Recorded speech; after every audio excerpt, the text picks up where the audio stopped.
Saudara, Rumah Sakit Umum Daerah Teguh Umar Calang Aceh Jaya mulai mengalami kerusakan. Padahal bangunan tersebut belum difungsikan untuk memberikan pelayanan kepada masyarakat setempat.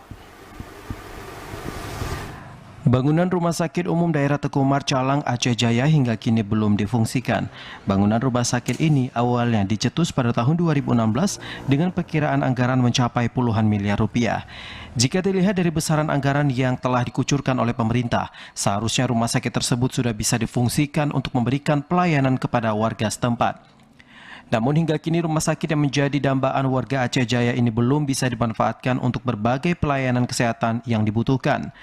Akibat belum difungsikan, sejumlah ruas bangunan mulai mengalami kerusakan. Salah satunya adalah bagian plafon. Padahal untuk pelaksanaan pengerjaan baru selesai dikerjakan pada tahun 2019. Dan kerusakan juga terjadi di ruang IGD tepatnya pada lantai 1 yang saat ini masih dilakukan pembiaran. Direktur Rumah Sakit Umum Daerah Teguh Umar, Dr. Eka Rahmayuli menyampaikan, kerusakan bangunan di gedung IGD lantaran kondisi bangunan yang sudah lama dan juga ditambah belum difungsikan. Menurutnya untuk berbagai perbaikan yang akan dilakukan, rumah sakit rencananya akan dilakukan pada tahun ini sehingga akhir tahun depan semua pelayanan medis dapat bisa dilaksanakan. Jadi memang kondisi gedung sudah lama tidak ditinggali, kemudian kosong, tentu kerusakan-kerusakan sulit kita hindari karena memang tidak kita gunakan. Makanya harapan kita bisa segera kita gunakan gedung itu sehingga ada maintenance terhadap gedung yang sudah dibangun.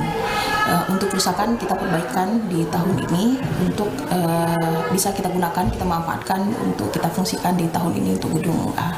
Makanya harapan kita bisa kita segera pindah ke gedung depan. Tujuannya adalah untuk ada maintenance dan ada perawatan karena memang sudah kita fungsikan. Tapi kalau memang belum kita fungsikan maka maintenance dan perawatan sulit kita lakukan karena budgetnya lumayan besar. Tapi kalau sudah kita manfaatkan maka pasti gedung-gedung itu akan terawat dengan baik.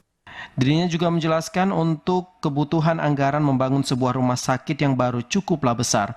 Namun keterbatasan anggaran yang dikucurkan tidak mencukupi dan dirinya berharap pemerintah daerah bisa mencari solusi sehingga bangunannya bisa segera difungsikan. Dari Aceh Jaya, Musliadi, TVRI melaporkan.